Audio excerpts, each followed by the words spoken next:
తెలంగాణ రాష్ట్ర అసెంబ్లీలో బీసీ బిల్లును ప్రవేశపెట్టబోతుంది తెలంగాణ రాష్ట్ర ప్రభుత్వం.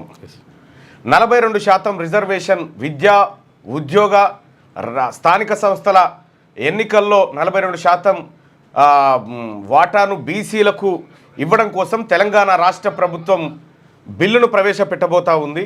ఈ బిల్లును పాస్ చేసి కేంద్రానికి పంపించేటువంటి కార్యక్రమం ఏదైతే ఉందో ఆ ప్రక్రియ ఇక నెక్స్ట్ లెవెల్ ప్రక్రియ. అయితే ఇప్పటి వరకు ఉన్నటువంటి ఈ ప్రక్రియ ఏదైతే బీసీ బిల్లు ఉందో ఆ బిల్లును కూడా క్షుణ్ణంగా పరిశీలించాల్సినటువంటి అవసరం ఉంటుంది. ఎందుకంటే ఆ బిల్లులో ఏమైనా లోపాలు ఉన్నాయా, ఆ బిల్లు ఎంతవరకు ముందుకు పోతుంది, ఎంతవరకు. కానీ ఒకటై చెప్తా ఉన్నా, ఈ తెలంగాణ రాష్ట్ర అసెంబ్లీలో 19 మంది బీసీ ఎమ్మెల్యేలు ఉన్నారు.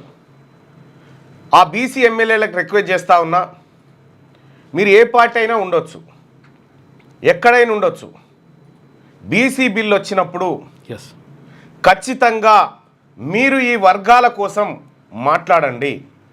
ఆ బిల్లును పాస్ చేయించడం కోసం మీ శక్తియుక్తులు ప్రయోగించండి.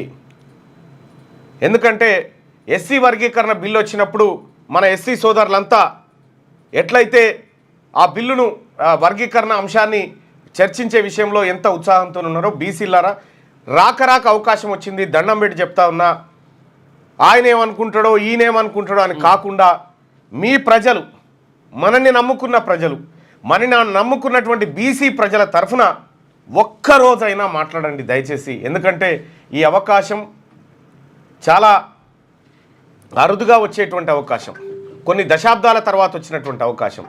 దీన్ని నిలబెట్టుకోవడానికి మీరందరూ కూడా సమన్వయం చేసుకొని, మీరెవరైతే 19 మంది ఎమ్మెల్యేలు ఉన్నారో మీరు సమన్వయం చేసుకొని దీనిపైన ఎలాంటి ఇబ్బందులు లేకుండా, ఇప్పుడు దీన్ని అడ్డుకోవడానికి ఎవరు ప్రయత్నం చేయరు, అయినప్పటికీ కూడా ఎందుకు ఈ బిల్లు అవసరం వచ్చింది, ఏం కథ అనేది సమగ్రంగా మీరు చర్చలో పాల్గొని తెలంగాణ రాష్ట్రంలో ఉన్నటువంటి బీసీలకు వాళ్ళ పక్షాన ఉన్నామనేటువంటి హామీ దొరికేటట్టు చూడండి.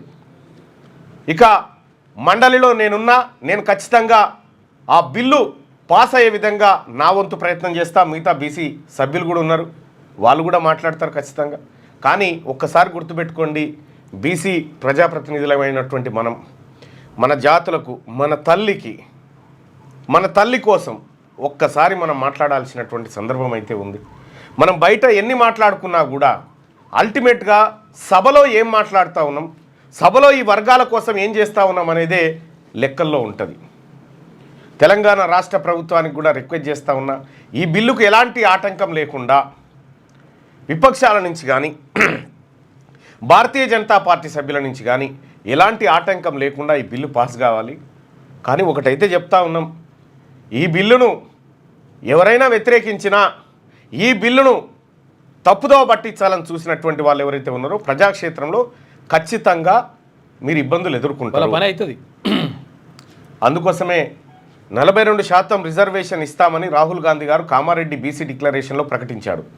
ఆ ప్రకటించినటువంటి రిజర్వేషన్ల బిల్లును ఇక్కడ తీసుకొస్తా ఉన్నారు.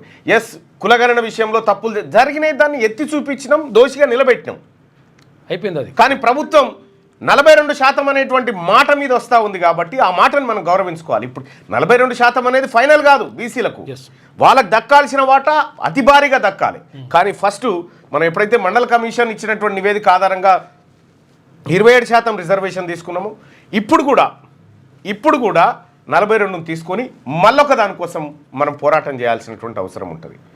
కాబట్టి దయచేసి అందరికీ దండం పెట్టి చెప్తా ఉన్నా, బీసీ ప్రజాప్రతినిధులందరికీ, అన్న ఈ ఒక్కరోజన్నా మన జాతుల కోసం మనం అందరం కూడా కలిసికట్టుగా, పార్టీలకు అతీతంగా మనమంతా కలిసికట్టుగా ఉండాలని చెప్పి, మన ప్రజలకు మనం భరోసాగా నిలబడాలని చెప్పి మీ అందరినీ రిక్వెస్ట్ చేస్తూ ఉన్నా. సో దానికోసం మీ అందరు కూడా ఇవాళ అన్నదమ్ముల్లాగా మనమంతా అన్నదమ్ముల్లాగా ఆ బిల్లులను పాస్ చేసుకొని ఎలాంటి ఆటంకాలు లేకుండా, ఎలాంటి ఇబ్బందులు లేకుండా మన వంతు ప్రయత్నం చేద్దాం. ఎందుకంటే ఇప్పటిదాకా మన సభలో కూర్చొని అనేకమైనటువంటి మనకు సంబంధం లేని బిల్లుల్లో ఎన్నో పాస్ చేసినాం. కానీ మన కోసం వస్తున్నటువంటి ఒక బిల్లును, అలాగే ఎస్సీ వర్గీకరణ బిల్లు కూడా బీసీ ఎమ్మెల్యేలారా, సోదరులారా, మనమందరం కూడా సపోర్ట్ చేయాలి. ఆ సపోర్ట్ చేసి మన ఎస్సీ సోదరులకు జరిగేటువంటి ఆ చర్చలో మనం పాల్గొనాలి. ఆ ఎస్సీ సోదరుల బిల్లుకు కూడా మనం మద్దతు చేయాలి.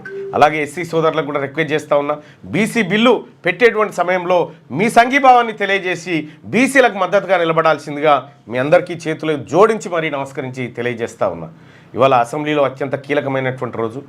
వాస్తవానికి మార్చి 17 తారీఖు ఒక గొప్ప దినంగా చరిత్రలో ఉండాలి.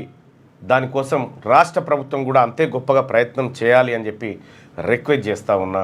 ఇది మన బీసీల కన్నతల్లి అంశం, వాటా అంశం. మనకు తెలుసు ఈడబ్ల్యూఎస్ ద్వారా ఇతరత్ర వాటి ద్వారా ఎంత నష్టపోయినామో మన కళ్ళారా కనిపిస్తూనే ఉంది.